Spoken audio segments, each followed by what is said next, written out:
Welcome to Envision Freedom Fund's video, The Life of an Immigration Case.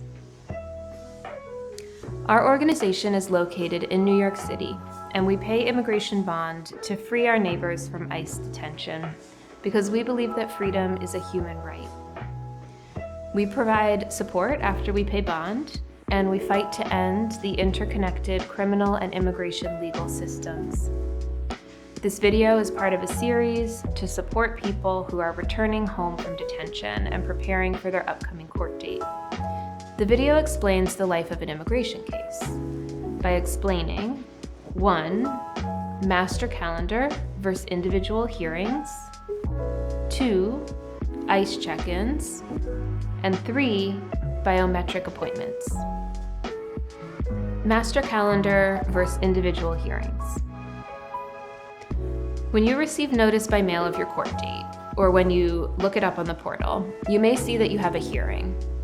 A hearing is another word for a court appearance. For most people, these are intimidating. You may worry if you don't have a lawyer. You may worry that you'll be detained or deported if you attend court. To feel more in control of this process, it's important to know what can actually happen at a hearing. The first thing to know is that it's very important to attend court. In fact, if you don't show up to court, the immigration judge can order you removed in absentia or deported in your absence. There are 2 kinds of hearings in immigration court: master calendar hearings and individual hearings. A master calendar hearing is a preliminary hearing. It's a chance to update the judge. It's not a decision-making hearing, and the judge will not be ruling on the outcome of your case. Instead, the judge may ask you questions like, what is your address? What have you done to look for a lawyer? Are you filing an application for relief? If you need more time to find a lawyer, you have the right to ask for another master calendar hearing. It's normal to have master calendar hearings, often as many as 3 and sometimes more, before you have an individual hearing. An individual hearing is a decision-making hearing. It's the same thing as a trial in criminal court. The judge will assess all the available information, including any testimony or applications that you have submitted. The government lawyer and the judge may both ask you questions, and both you and the government lawyer can make a closing statement to argue your position. At the end, the judge may make a decision. If the judge needs more time to think about it, they will schedule another hearing and then deliver the decision.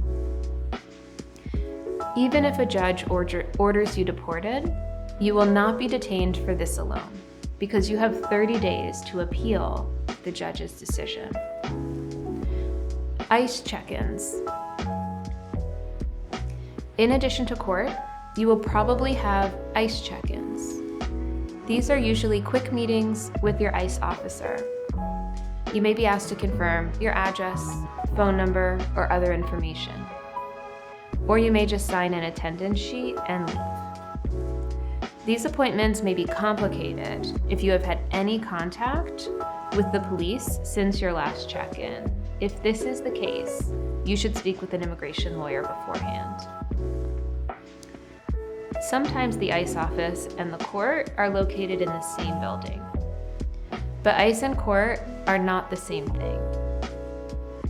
They're run by entirely separate government agencies. However, just like court, attending these appointments has a big impact on your case. To get the best possible outcome on your immigration case, you want to comply with all requirements, including attending your court hearings, your ICE or ASAP check-ins, and your biometric appointments. So how do you confirm the date of your ICE check-in? Check the paperwork you were given when you last met with ICE. This may be when you left detention or when you crossed the US border. One example is this document.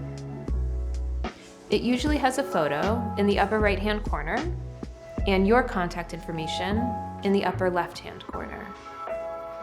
Look below for the address, date, and time of your next ICE check-in, and bring this document to your check-in.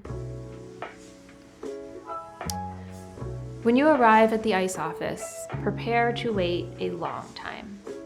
It may be several hours before you are seen, and food and cell phones may not be allowed.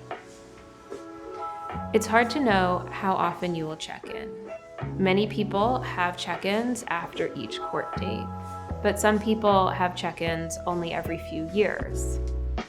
The frequency of your check-ins is not a positive or a negative thing, and it does not impact your immigration case. Biometric appointments. At some point in your case, you may be asked to attend a biometrics or fingerprinting appointment.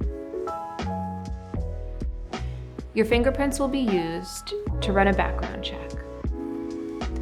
Attending this appointment is important.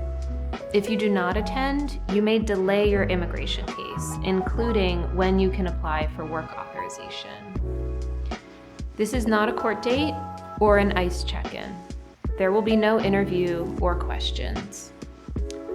The appointment itself should be quick and low stress. When it's your turn, you can scan your fingerprints digitally and take a photo. If your children were included in your application, they may have an appointment as well, but they should receive their own notice under their own name.